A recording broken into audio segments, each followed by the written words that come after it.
Terror na casa número 3. Olá, Ana, Matheus, Rampirinhos, Pets e Assombrados, paz e bem a todos. Tenho hoje 40 anos e sou de Minas. O único nome do relato é do meu namorado, que chamarei de Fulano. Por isso pode me chamar de Ciclano. Sou membro do canal e sigo o trabalho de vocês desde a época em que era apenas o Matheus e o Sobrenatural.org. Essa, porém, é a primeira vez em que me aventuro a escrever um relato para o canal, e seria extremamente gratificante ouvi-lo narrado por você, a quem admiro tanto. Por mais que as coisas que irei contar abaixo sejam incríveis, são todas verídicas, infelizmente. Quisera eu ter apenas imaginado tudo isso, mas a realidade muitas vezes é mais assustadora que a ficção. Peço perdão pelo relato tão longo, mas eu simplesmente fui escrevendo e quando vi, tinha um livro nas mãos. Tá, então vamos lá. Terror na casa número 3. Os acontecimentos que irei narrar a seguir aconteceram há bastante tempo, nos idos de 2009, e até hoje me assombram. Eu cresci no seio da doutrina kardecista, sendo que minha avó paterna era diretora de um centro espírita na cidade em que residia à época dos acontecimentos. E foi uma peça fundamental para que eu entendesse os fenômenos que viriam a seguir, e deles pudesse me proteger. Assim, creio firmemente que, se não fosse essa base familiar acostumada ao sobrenatural e ao mundo etéreo, eu pensaria que estava ficando louco. Mesmo tendo uma mediunidade apurada, eu nunca quis seguir o meu dom e fiz o tratamento de fechar o umbigo com esparadrapo e dessa maneira colocando barreiras entre os mundos físico e etéreo e nublando minha mediunidade. Como disse, o ano era 2009, começo de março. Eu me formaria em breve no curso de medicina veterinária. E o estágio obrigatório em uma empresa ou clínica era parte da grade curricular exigida pela universidade. O relatório final e a documentação desse estágio prático substituíram o famigerado e temido TCC, que era o trabalho de conclusão de curso. Pois bem, eu, à época, havia me candidatado a um estágio em minha cidade, em Minas Gerais, numa indústria de beneficiamento de produtos animais, muito conhecida. Não consegui a vaga que almejava, mas fui chamado logo depois para estagiar em outra planta da mesma indústria. Porém em outra cidade, no estado de Goiás. Conversei com meu companheiro, já que morávamos juntos há 4 anos nessa época, e estamos juntos até hoje, e decidimos que eu tinha que aproveitar aquela oportunidade. Seriam apenas 6 meses, e como o estágio seria remunerado, conseguiríamos equilibrar o orçamento, mantendo assim a nossa casa aqui e a minha permanência lá. Ele conseguiu uma folga de 2 dias do trabalho e fomos para Goiás, para que eu pudesse conhecer a cidade, descobrir onde ficava a indústria e ver uma casa ou uma kitnet que pudesse alugar nas imediações. A indústria onde eu iria trabalhar ficava bem na entrada da cidade e de longe se via a fila de caminhões transportando milhares de frangos para o abate e beneficiamento. Inclusive por causa desse estágio, que hoje sou praticamente vegetariano, e que salsichas e outros embutidos nunca mais entraram na minha casa. Fica a dica. Ai meu Deus, eu adoro salsicha. A cidade era bem pequena, do tipo que todo mundo conhece todo mundo, onde os vizinhos colocam cadeiras de cordões de plástico na calçada e ficam olhando a vida passar enquanto trocavam 2 dedos de fofoca. 2 dedinhos de fofoca. Mas se a cidade era pequena e simples, o mesmo não se aplicava ao custo de vida do local. Ficamos 2 dias rodando toda a cidade e cada local para alugar que a gente visitava era um susto. Os imóveis que cabiam no meu orçamento ou eram muito velhos ou eram em lugares perigosos. 1 ou 2 eram melhores, mas não tinham garagem. Os mais acessíveis eram muito longe do trabalho, longe de supermercados, longe de farmácias e em vizinhanças nada convidativas.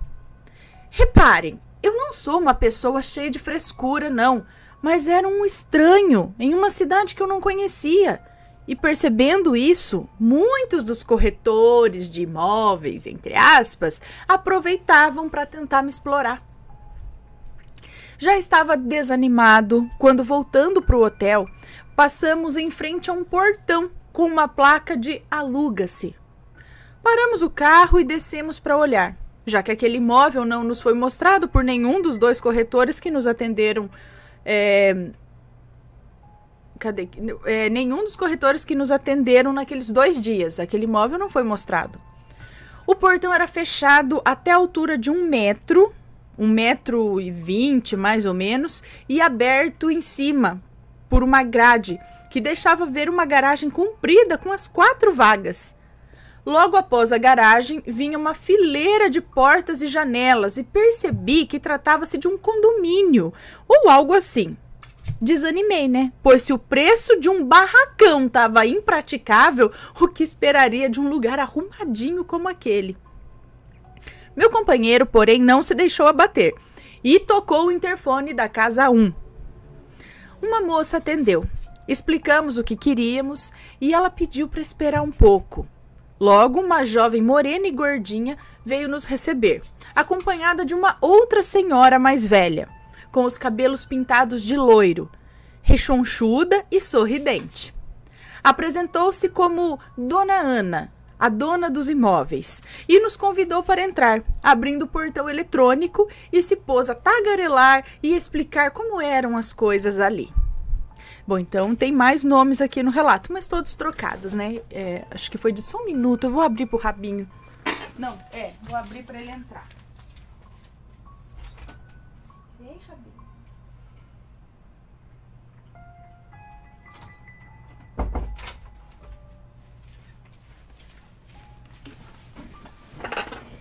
O Rabinho tá velhinho, tem que ter paciência com o Rabinho. Porque ele está impaciente, né? Eu quero entrar, vou unhar a porta até vocês abrirem a porta para eu entrar. Né, Rabicó? Ponto. Bom, continuando. Então, a mulher começou a falar, explicar o lugar. O condomínio era formado por 4 casas, uma ao lado da outra, e todas geminadas. Na primeira morava a Dona Ana e sua neta, que nos atendeu. Na segunda morava um casal, que também trabalhava, soube depois, na mesma indústria em que eu iria estagiar.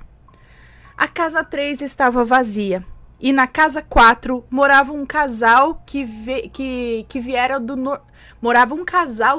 Nordeste do país, em busca de oportunidades, sendo que o marido era vendedor ambulante, desses que saíam com os carrinhos de panelas, tapetes e utilidades, e sua esposa era diarista e manicure nas horas vagas. Bom, Dona Ana separou a chave da casa de número 3 e nos convidou a visitar. Havia bastante poeira no chão, onde que estava desocupada há algum tempo, o que era desanimador, pois certamente o preço seria salgado, né? O primeiro cômodo era uma ampla sala. De frente para ela havia a cozinha, separada por um balcão de alvenaria. Havia alguns armários nas paredes, desses de aço. À esquerda havia um quarto e à direita havia um corredor que levava a 3 cômodos. Primeiro vinha um quarto pequeno, pouco maior que uma despensa, seguidos por um banheiro um tanto escuro, devido aos azulejos e louças marrons, e depois o quarto principal, que era bastante amplo. Era uma casa enorme, muito maior do que eu precisava, já que seria por um período de tempo curto e eu nem pretendia mobiliar. O quarto ao lado do banheiro tinha uma mancha grande de mofo próximo à janela. Esse quarto, em especial, era mais frio que o resto da casa. Eu pedi licença e abri a janela. Logo em frente havia uma estrutura de alvenaria que sustentava a caixa d'água, e suas paredes formavam um abrigo onde eram guardadas vassouras e itens de limpeza. O chão do pequeno quintal atrás da casa era cimentado, exceto por um pequeno trecho aos fundos onde havia uma jabuticabeira pequena, e por ele se chegava através da porta da cozinha. Os muros ao fundo eram bem altos. Está explicado o mofo. A caixa d'água tampa o sol e ainda esses muros altos, por isso aqui dentro parece tão frio, né? Pensei comigo mesmo. Era mesmo uma boa casa, segura, aparentemente com bons vizinhos, próximo da rodoviária e do meu novo trabalho.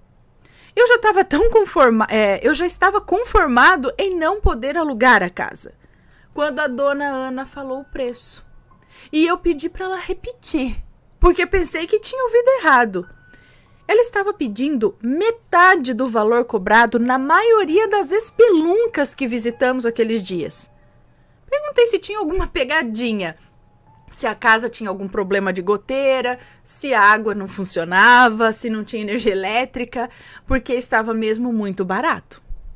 Ela riu e disse que não, porque além da pensão que ela recebia pela morte do marido, tinha alguns outros imóveis e investimentos e que, como eram apenas ela e a neta, já que os pais da menina moravam em um sítio e eram totalmente independentes, a renda total era mais que suficiente para elas viverem com conforto, sem precisar explorar ninguém. Bom, fechamos o contrato por 6 meses. Voltamos à minha cidade e logo estava de malas prontas. Documentação enviada e aprovada para o estágio, peguei a estrada. Eu tinha um carrinho pequeno, um Corsa hatch. No banco de trás, que deitei para aumentar o espaço útil, levei uma mala com minhas roupas, meu micro-ondas, um colchão inflável, uma sanduicheira elétrica, a mochila com meu computador, um saco com itens de limpeza e alguns livros que eu imaginei que iria precisar.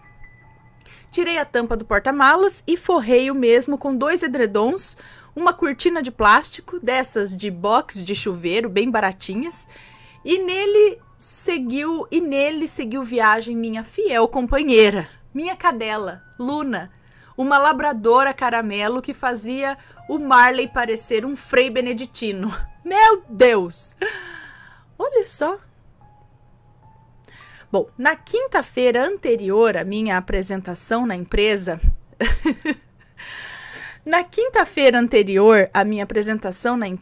saímos de viagem bem cedo, ao raiar do sol.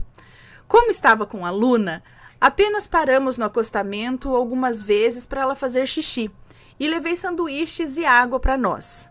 Servia água e comida para ela nas paradas e assim a viagem foi rápida e tranquila. E chegamos à cidade no começo da tarde. Peguei a chave com a dona Ana, que quase foi derrubada pela Luna, que corria por todos os cantos cheirando tudo e todos. Abri a casa e todas as janelas. Deixei o ar fresco da tarde entrar e, resignado, tirei o saco com produtos de limpeza do carro. Rapidamente, lavei o chão de todos os cômodos para tirar aquele pó acumulado, lavei as janelas, o banheiro, esfreguei aquela mancha de mofo do quartinho até ela desaparecer e joguei bastante água sanitária na parede para garantir. Descarreguei o carro, enchi o colchão inflável e tomei um banho frio e revigorante. Eram cerca de 5 horas da manhã. Quando saí novamente para a rua, procurando um supermercado que eu sabia ser próximo dali, para comprar algumas coisas. Comprei pão, garrafas de água mineral, 2 conjuntos de copos, talheres e pratos, papel higiênico e itens de higiene pessoal. A gente sempre esquece algo quando vai viajar, né? Biscoitos e frutas, pacotes de pipoca e mais algumas coisas que não precisariam de geladeira. Achei também uma grande caixa de isopor que comprei para guardar as comidas e protegê-las de insetos, um pacote de ração e um pacote de biscoitos caninos para minha bebê. Na volta, passei em uma lanchonete e pedi 3 sanduíches e um refrigerante grande. Enquanto eu e Luna comíamos os sanduíches sentados no colchão inflável, eu assistia um DVD no notebook. Vale lembrar que em 2009 a internet ainda capengava. Não existiam os aplicativos de streaming e as videolocadoras eram as rainhas dos finais de semana. Dormi muito bem, pois estava morto de cansaço. Luna sempre dormiu comigo no quarto, então se abolotou em um canto ali do colchão e antes que eu apagasse, ela já estava roncando. Acordei no outro dia cedo, renovado. Fiz um Nescafé forte, esquentando a água no micro-ondas e esquentei pão com manteiga na sanduicheira. Soltei a Luna no quintal atrás da casa e saí para a cidade. Em uma loja de móveis usados, eu comprei uma arara de madeira, um fogareiro de 2 bocas com um desses botijões de gás pequenos, usados em acampamento, e uma mesa de plástico com 4 cadeiras, dessas de bar mesmo. Passei em um restaurante, comprei um marmitex pro almoço e voltei para casa. Quando abri a porta, a Luna veio me receber. Estranhei porque eu tinha deixado ela no quintal, mas a porta da cozinha estava aberta. Estranhei porque tinha certeza de que eu tinha fechado a porta, embora não tenha passado a chave, mesmo porque a única coisa que havia para roubar ali era o meu colchão. Mas como saí apressado, talvez eu não tenha fechado direito e a Luna poderia ter batido a pata e entrado. Fiz 3 ou 4 viagens até o carro para descer as compras, almocei nesse dia em minha nova mesa de plástico super luxuosa, comendo de colher direto do marmitex de isopor, que eu adoro. Fiz umas fotos para mandar para o meu companheiro pelo MSN depois. E depois levei a arara de madeira ao quarto pequeno para poder pendurar minhas roupas, me lembrando mentalmente que eu não tinha ferro de passar roupas e logo teria que comprar um. Bom, o quarto continuava frio. Apesar de fazer uns 34 ou 35 graus lá fora, e infelizmente aquela mancha de mofo na parede começou a voltar. Era esquisito porque eu esfreguei até chegar a tinta e ainda passei água sanitária. Mas lá estava aquela bola escura crescendo na parede perto da janela. Era um mofo preto que sujava a mão, quase como se fosse fuligem. Armei a arara na parede oposta à janela, perto da porta, e pendurei minhas roupas, já que as trouxera com os cabides, procurando deixá-las o mais esticadas possível para desamarrotarem, né? Com os cabides bem espaçados entre si.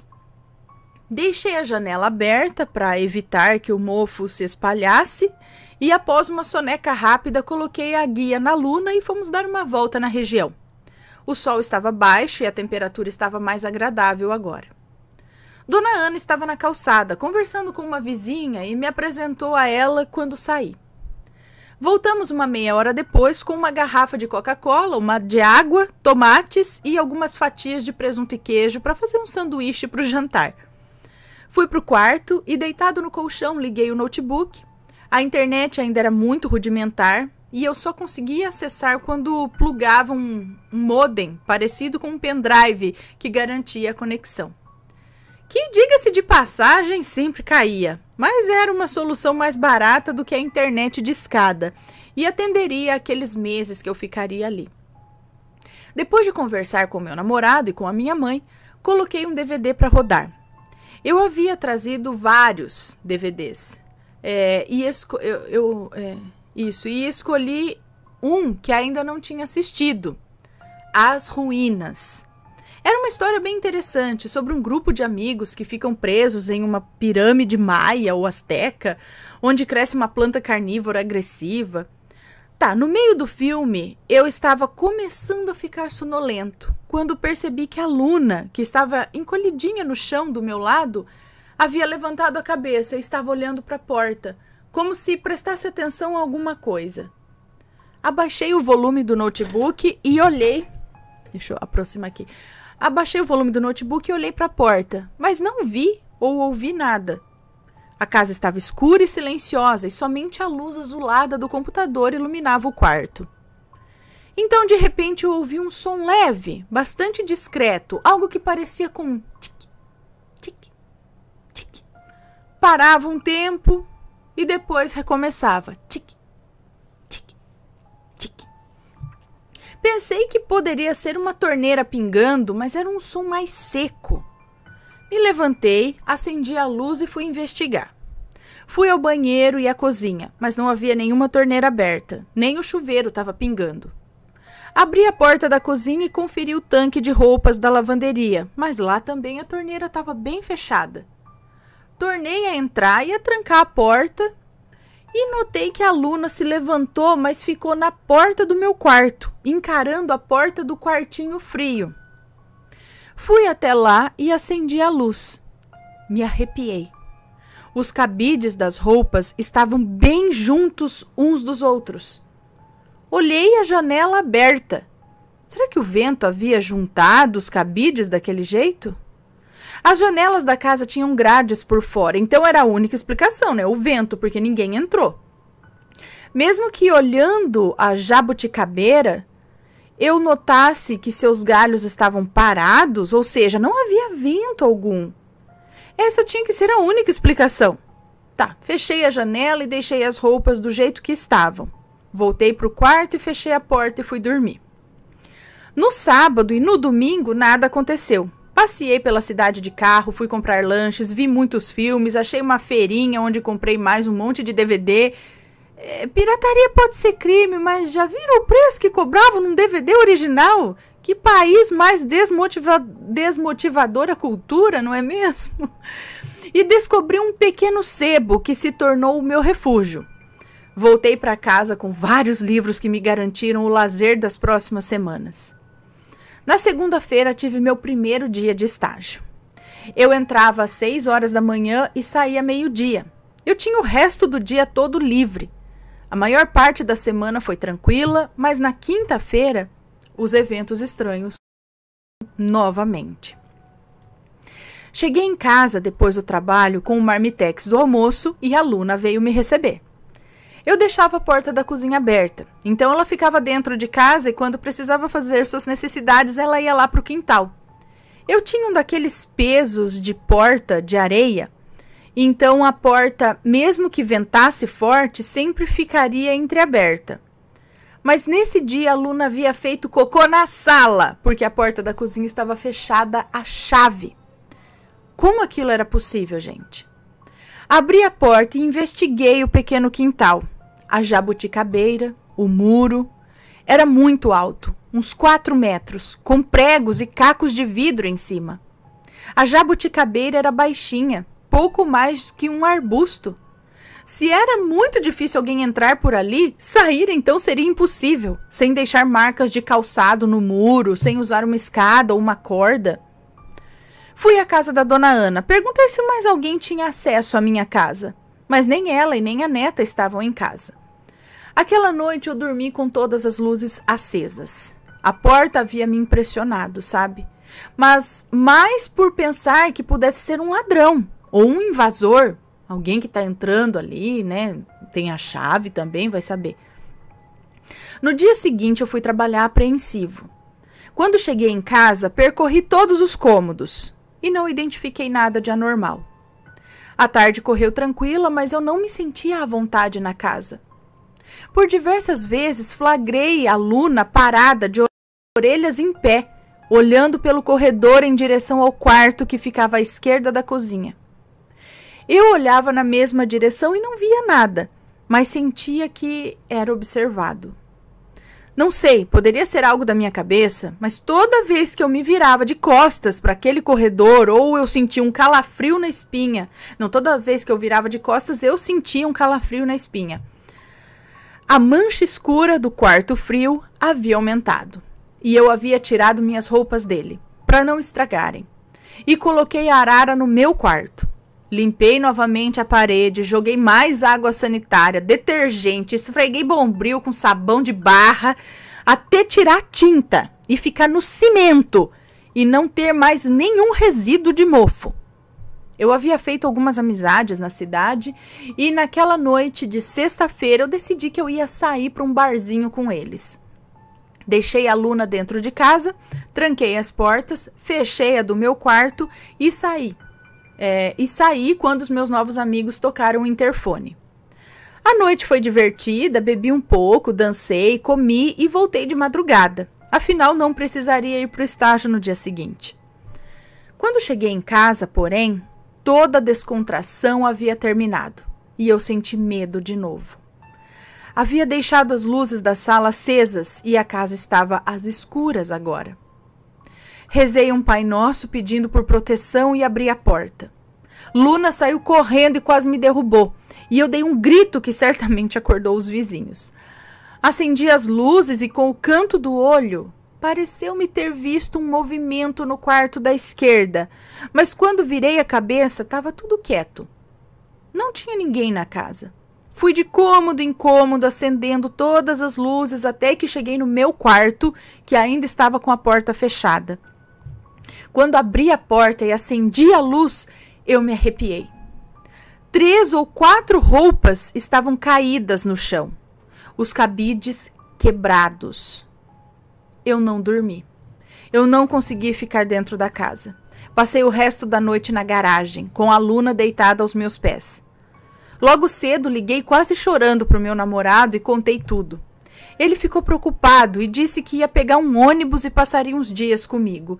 Eu agradeci, mesmo porque eu já estava com saudades, né? Quando o dia amanheceu, eu entrei na casa e só então eu fui dormir. Meu namorado, que aqui chamaremos de Fulano, chegou no começo da noite de sábado. Me senti bastante seguro com ele ali. Passamos o domingo juntos e a segunda-feira também. Ele teria que voltar no ônibus da noite. Perguntei se ele havia notado algo estranho naqueles dias que ele ficou ali, e ele me contou que não. A Luna dormiu com ele a manhã toda da segunda-feira e disse que não sentiu nada de estranho na casa, exceto que a mancha de mofo do quarto lhe deu alergia e ele espirrava sem parar. Sim, gente, a maldita mancha de mofo estava crescendo novamente, no mesmo lugar. Eu já havia esfregado os pontos com ela, eu já havia entregado os pontos com ela. Eu não ia mais me preocupar em limpar aquilo lá. Deixei ela lá, fechei o quarto, afinal eu nem usava aquele quarto mesmo. Depois que o ônibus do Fulano partiu, voltei para casa com o coração apertado. Era quase 1h30 da manhã quando me deitei para dormir. Eu me sentia anormalmente cansado, mas eu não conseguia desligar a mente. Foi quando escutei os passos. Eles iam e vinham pelo corredor. Estiquei a mão para a Luna e notei, por sua silhueta no escuro, que ela estava de pé. Os pelos estavam eriçados e ela rosnava baixinho. E quem estava andando pela casa ia do quarto no fim do corredor até a minha porta e voltava pelo mesmo caminho. Quando os passos se afastaram da porta e iam em direção à cozinha, eu abri a porta num repente e acendi a luz. Nada. Não havia nada, não tinha ninguém ali. Fui em todos os cômodos, tremendo e com os olhos cheios de lágrimas, mas a casa estava vazia. Só havia eu ali. Voltei para o meu quarto chorando, deixei as luzes acesas e fechei a porta à chave. Me deitei e na mesma hora os passos voltaram, mais altos e mais rápidos agora. Como se estivessem correndo e alguma coisa bateu na porta. Pam! Eu gritei e chorei alto enquanto tentava ligar para a polícia para pedir ajuda, mas as minhas mãos tremiam e eu não conseguia discar. Vale lembrar que os celulares nessa época eram de botões, não tinha as telas touchscreen e as milhares de funções de hoje em dia, né? Não era assim. Eu chorava e gritava para aquilo ir embora da minha casa e me deixar em paz, e eu comecei a rezar alto a oração do credo. Quando aquilo que estava na casa se afastou correndo e mais um barulho alto se fez ouvir enquanto eu rezava. Passei a noite em claro, rezando, chorando. No outro dia, já com o sol alto, me arrisquei a sair do quarto. A mesa da cozinha estava caída no chão, bem como as cadeiras. As luzes que deixei acesas estavam apagadas. Ai, gente, eu não aguentava mais. Falando com o fulano, ele me aconselhou a ligar para minha avó. Concordei e contei para ela tudo o que estava acontecendo. Ela me ouviu e me disse que ia falar com uns amigos do centro espírita e que iriam me ajudar. Falou muita coisa boa que me tranquilizou. A fé da minha avó e sua voz calma me deram um novo ânimo, porque eu já estava a ponto de ir embora e abandonar o estágio. Bati novamente na casa da dona Ana e contei-lhe tudo o que estava acontecendo. Ela me olhou acusadora. como se eu fosse um bêbado ou um louco, e disse que nunca havia tido reclamações sobre nada de sobrenatural na casa, que era evangélica fervorosa e mesmo que tivesse alguma entidade ali, a fé em seu Deus jamais deixaria que algo acontecesse. Terminou insinuando ainda que aquilo talvez fosse um recado do outro lado por eu viver em pecado, já que eu sou gay. Agora, além de assustado, eu estava com raiva.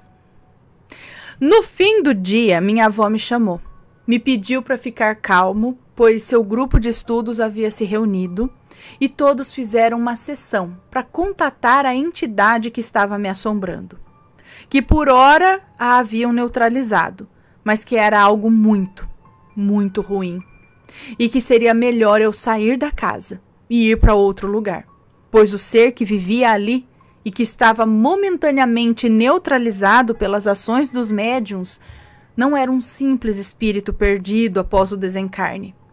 Tratava-se de várias entidades de baixa vibração, dentre obsessores e bestiais, e que juntos formavam o que eles chamavam de legião. Não era um demônio no sentido bíblico, mas sim um exército de entidades com intenções malignas. Aquilo acabou comigo. Eu liguei pro fulano, avisei que eu estaria voltando na semana seguinte mesmo, que havia perdido o gosto pelo estágio, pela cidade e só queria voltar para a segurança da nossa casa. Rezei muito antes de dormir naquele dia. Apesar das palavras de consolo da minha avó, eu estava muito assustado quando escureceu. Eu fechei a casa toda, me deitei e procurei não pensar. A noite estava quieta e quente. E eu adormeci. Acordei num susto com o latido da Luna do meu lado. Ela estava de pé, rosnando para a porta do quarto que estava aberta. Foi quando vi, no final do corredor, uma massa negra se formando. Não tinha uma silhueta definida, mas era muito densa, escura. Uma sombra que se destacava nas sombras. Aquilo foi se condensando, ficando mais alto até que aquilo ultrapassou o portal do meu quarto no fim do corredor. A Luna rosnava e eu apenas conseguia olhar aquela coisa. Então aquela entidade se mexeu e veio correndo pelo corredor, entrou no meu quarto e se jogou em cima de mim. Meu Deus! Vocês devem se recordar que eu dormi em um colchão inflável, né? Um colchão de ar. E quem já dormiu em um sabe que qualquer movimento faz ele se tornar um pula-pula. Pois bem, quando aquela massa negra se jogou sobre mim, eu senti o colchão dar um solavanco tão forte que eu rolei pro lado dele. Gritando, eu me levantei assustado. A porta do quarto estava fechada. Acendi a luz e passei a mão no rosto. Teria sido só um pesadelo? Mas então eu vi a Luna de pé, rosnando para a porta do quarto. Ai, gente, eu rezei com toda a força da pouca fé que eu tinha na época e abri a porta. As luzes da casa estavam novamente acesas, a mesa e as cadeiras, únicos móveis da cozinha, novamente derrubados e a tampa da caixa de isopor em que eu guardava os mantimentos estava no corredor, perto do quarto frio. Mas o mais assustador foi que eu nitidamente ouvi o clique da porta, ouvi o clique que a porta do quarto no fim do corredor fez quando se fechou. Para mim já havia dado, já deu. Era 4 horas da madrugada e eu me abolotei dentro do meu carro. Às 6 da manhã eu deixei a Luna solta no quintal dos fundos. Peraí, me abolotei dentro do meu carro. Ele foi dormir no carro às 4 da manhã, é isso?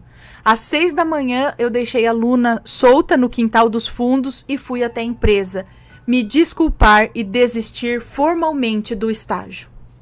Assim que eu voltei, chamei a dona Ana e informei que eu havia mudado de planos, que não me adaptei e que eu voltaria para Minas. Eu havia passado apenas um mês dos 6 que havia contratado. Então paguei a multa de quebra de bom grado. No meio da manhã, o meu carro estava pronto para a viagem. Levei comigo apenas as coisas que eu trouxe de Minas. Apenas as coisas que trouxera de Minas.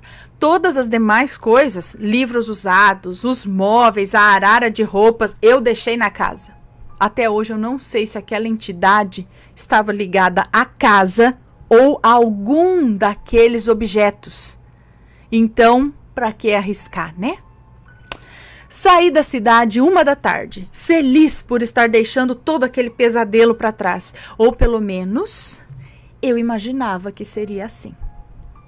A estrada estava com pouco movimento, era uma estrada razoável, tendo em vista a maioria das pistas interestaduais do nosso país, né? Então não sei como aconteceu, nem o que exatamente aconteceu. Eu só sei que 1 hora depois de ter saído, eu ouvi um grande estrondo e perdi o controle do volante do carro. Tentei controlá-lo, mas acabei caindo no barranco à beira da estrada. Capotei 1, 2, 3 vezes. O carro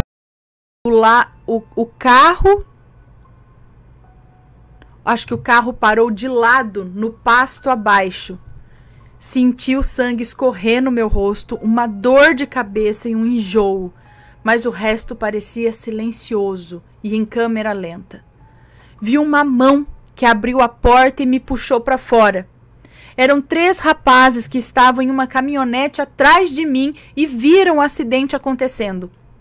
Mais tarde, após me socorrerem e acompanharem a viatura dos bombeiros que me levou ao hospital, me contaram que o meu pneu estourou, pois uma longa tira de borracha se desprendeu e quase acertou a caminhonete deles. Viram quando eu capotei a primeira vez na beira do barranco e viram o carro sumir no matagal. Quando chegaram na beira da pista, viram o carro lá embaixo e ficaram com medo de repente pegar fogo. 2 deles desceram para me ajudar enquanto o outro tentava pedir socorro. Meu carro deu perda total. A Luna eu nunca soube o que houve com ela. Não estava no carro, ela não estava no carro, nem debaixo dele, nada, ela sumiu. Os rapazes procuraram ela dos 2 lados da pista por quase 1 hora, mas nem sinal da cachorra. Até hoje eu choro, como estou chorando agora, pedindo a Deus que ela não tenha se ferido e que tenha fugido, assustada com o acidente apenas, e tenha sido acolhida em alguma das fazendas da região. E que se não tiver acontecido isso, se ela tiver sucumbido ao acidente, que sua partida tenha sido indolor e que a gente se encontre em outro plano, porque ela era mais do que uma cachorrinha, ela era minha melhor amiga. Milagrosamente, salvo o corte na cabeça e a perda dos bens e da Luna, nada mais me aconteceu. Fiquei no hospital até o dia seguinte, quando fulano foi me buscar. Voltamos para Minas e choramos dias a partida da Luna. A única coisa que eu trouxe daquela cidade foi o meu computador, que também não se quebrou no acidente. O resto foi saqueado enquanto o carro ficou no barranco à espera do guincho que o recolheu. Vendi a carcaça num ferro velho com a ajuda de um dos amigos que fiz naquele longo mês em que morei naquela cidade, que cuidou de tudo para mim. Tempos depois, a minha avó me contou todo o trabalho que tiveram para conter aquela criatura. Era algo tão sombrio que se recusava a ser doutrinado e auxiliado pelos mentores de luz. Eram espíritos de tão baixa vibração que haviam regredido à mais bestial das suas formas, evoluindo para as trevas ao invés de evoluir para a luz. Eles fortaleciam-se juntos, como se fosse uma entidade simbiótica, e minha avó duvidou que a dona Ana era tão inocente e incrédula como tentou se passar. Todos os mentores dos médiuns juntos apenas conseguiram fazer a criatura enfraquecer, ou seja, o ataque psíquico que sofri naquela última noite poderia ter tido consequências muito maiores se eu não tivesse pedido socorro à minha avó.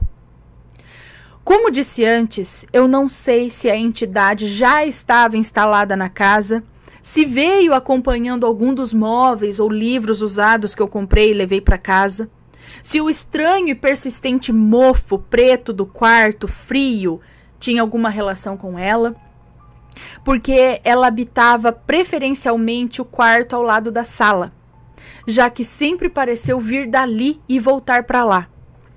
Se aquilo havia sido invocado por algum morador anterior, se já existia quando a casa foi construída. Minha maior dúvida é: por que ela assombrava apenas a casa 3, sendo que todas as 4 casas do condomínio eram geminadas e partilhavam o mesmo terreno? Essa não foi minha única experiência com essa entidade ou com entidades semelhantes, mas isso pode ser contado em um outro relato. Aos assombrados, peço apenas: nunca deixem de vigiar, de orar e de buscar evoluir, pois as trevas existem, espreitam e querem, como nunca, destruir tudo aquilo que vem pela frente, pelo simples fato de sua natureza bestial ser assim, desprovida de esperança e ruim por escolha em suas vidas passadas. Yuin, credo, que será isso? Será que algum morador anterior fez alguma coisa lá? Será que a própria moradora, dona, fez alguma coisa ali, ou sem saber, até mesmo sem ter consciência do que será que aconteceu realmente? Por que só na casa 3? E outra, esse mofo tem muito a ver. Esse mofo insistente e o quarto frio. E outra, se tivesse vindo dos livros ou de alguma coisa, logo no início, nas primeiras noites, antes dele ir no sebo, ele escutou o tique-tique que foram os cabides. Já tinha alguma coisa mexendo no quarto do mofo, que ele deixou os cabides tudo certinho e eles estavam todos juntos. Então, já começou a acontecer uma manifestação ali. Antes dele comprar os livros no sebo, antes dele comprar a mesa, essas coisas. Ah, não, ele comprou o cabideiro antes, né? Será que veio um cabideiro? Ai, gente, não dá pra saber. Não dá pra saber. Fiquei curiosa. Credo, gente, olha só o acidente. Mas a cachorra sumiu.